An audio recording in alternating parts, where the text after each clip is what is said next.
Let us lift up our heart with our hands unto God in the heavens. The act of prayer teaches us our unworthiness, which is a very salutary lesson for such proud beings as we are. If God gave us favors without constraining us to pray for them, we should never know how poor we are. But a true prayer is an inventory of wants, a catalogue of necessities, a revelation of hidden poverty. While it is an application to divine wealth, it is a confession of human emptiness. The most healthy state of a Christian is to be always empty in self and constantly depending upon the Lord for supplies, to be always poor in self and rich in Jesus, weak as water personally, but mighty through God to great exploits, and hence the use of prayer, because while it adores God, it lays the creature where it should be, in the very dust.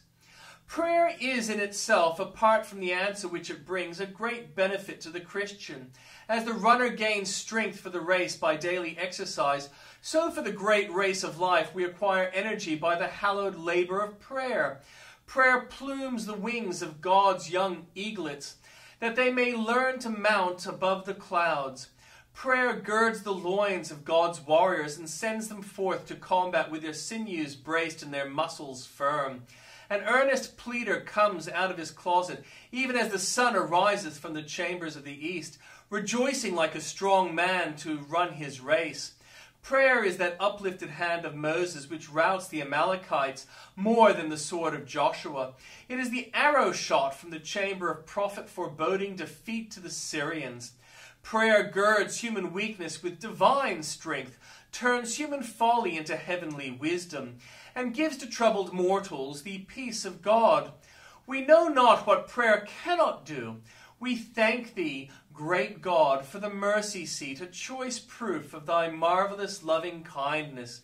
Help us to use it aright throughout this day. Whom he did predestinate, them he also called. In the second epistle to Timothy, 1st chapter and 9th verse, are these words, who hath saved us and called us with an holy calling.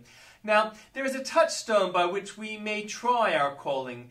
It is an holy calling, not according to our works, but according to his own purpose and grace. This calling forbids all trust in our own doings and conducts us to Christ alone for salvation, but afterwards purges us from dead works, to serve the living and true God.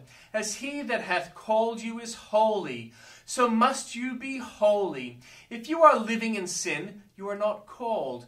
But if you are truly Christ, you can say, nothing pains me so much as sin. I desire to be rid of it, Lord. Help me to be holy. If this is the panting of thy heart, is this the tenor of thy life towards God and his divine will? Again, in Philippians 3:13-14, we are told of the high calling of God in Christ Jesus. Is this then your calling a high calling? Has it ennobled your heart and set it upon heavenly things? Has it elevated your hopes, your tastes, your desires?